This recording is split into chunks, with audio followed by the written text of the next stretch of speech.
બસ એના લગ્ન થઈ જાય એટલે મારી ઈચ્છા પૂરી થઈ જાય, પછી ભગવાન ભલે તમે લઈ લો ચિંતા.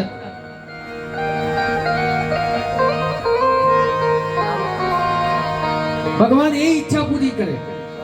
દીકરાના કે દીકરો આપે, દીકરાના લગ્ન થઈ જાય, ધામધૂમથી પરણાવી લાવે, થોડોક સમય વીતે એટલે પાછા ઉંમર થતી જાય તોય ભગવાનની ભક્તિ કરે.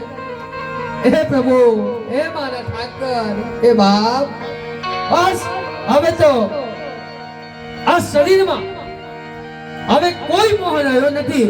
બસ છેલ્લી ઈચ્છા છે કે તારા દ્વારમાં આવતા આવતા એક છેલ્લી ખુશી જોવા માંગુ છું કે મારા દીકરાને ત્યાં બસ એક દીકરો. હવે એ દીકરાની પાછી આશા રાખ કે પ્રભુ હવે તો બસ ધીમે ધીમે 85 ની ઉંમર ચાલુ થઈ ગઈ, હવે તો ધીમે ધીમે દેવ થવાનો સમય આવ્યો છે. અને છેલ્લી ઈચ્છા એટલી છે કે દીકરાના ઘેર દીકરો આપ્યો, દીકરાના ઘેર દીકરાના લગ્ન થયા, હવે દીકરાના ઘેર દીકરો આપ્યો, બસ હવે એના લગ્ન થઈ જાય અને એને તો કે એના લગ્ન મારા નજરે જોઈ લો અને પછી તમે લઈ લેશો ને તો ચાલશે. ત્યાં તો ભગવાને કલમ રોકી દીધી.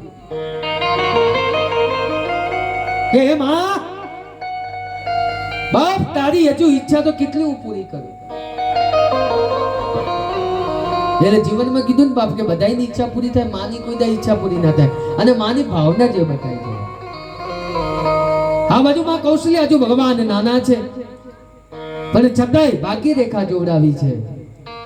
માને બીજી કોઈ ચિંતા નહીં, માને એક જ ચિંતા કેટલા વહેલે ઘરમાં વહુ આવે, કારણ કે વહુ આવે તો અમારી શાંતિ. હે, કારણ કે વહુ આવે તો પછી સાસુ માને શાંતિ થાય. અને જેવી ઈચ્છા રાખે ને મનમાં કે કેટલા વહેલી ઘરમાં વહુ આવે એવું પાછળથી સદગર કર્મ ના થાય. કેમ કે જેવી તમે ઈચ્છા રાખીને બેઠા કે સારી સુંદર મજાની કન્યા મળે અને મારો દીકરો એનું જીવન સંસાર લઈને બેસે, પણ બાપ એનું તો જીવન સંસાર કમ્પ્લીટ થાય પણ પછી પાછળથી આપણું બગડે. હે, સત્ય છે આ જગતમાં કીધો બાપ. હે, મેં તમને આગળ કીધું હતું કે દીકરો જ્યાં સુધી કુંવારો હશે ને ત્યાં સુધી જ માનો હશે. લગ્ન થઈ જાય પછી ઓટોમેટિક પાલેવ છૂટી જશે.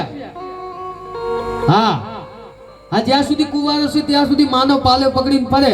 અને જો લગ્ન થઈ ગયા બે નજરની ત્યારે નજર થઈ એટલે પાલેવ કઈ સમય છૂટી જશે ને એ જ ખબર નહીં પડે. હે, હા, એ સત્ય વસ્તુ છે બાપ.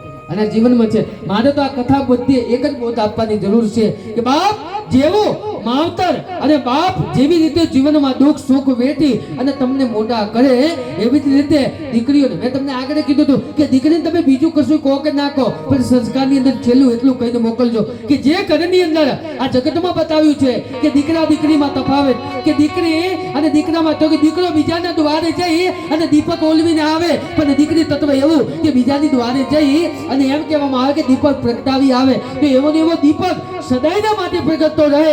અને એ જ ઘરના તો કે મા બાપ સદાયના માટે એને મા બાપ બનીને સેવા કરો એવું સદગત કર્મ કમાવજો.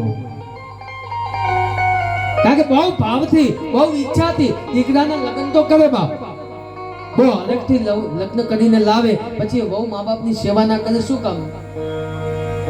હે, અંત સમય આવે, વૃદ્ધ આશ્રમમાં જવાનો સમય આવે પછી શું કામનું બાપ?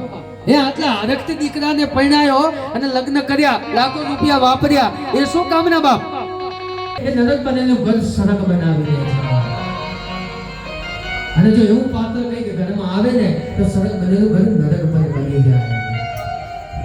પાત્ર ઉપર નિર્દેશ કરે બાપ. અને જીવનમાં લગ્ન કરાવો ને તો વિચારી કરાવો બાપ. પાત્ર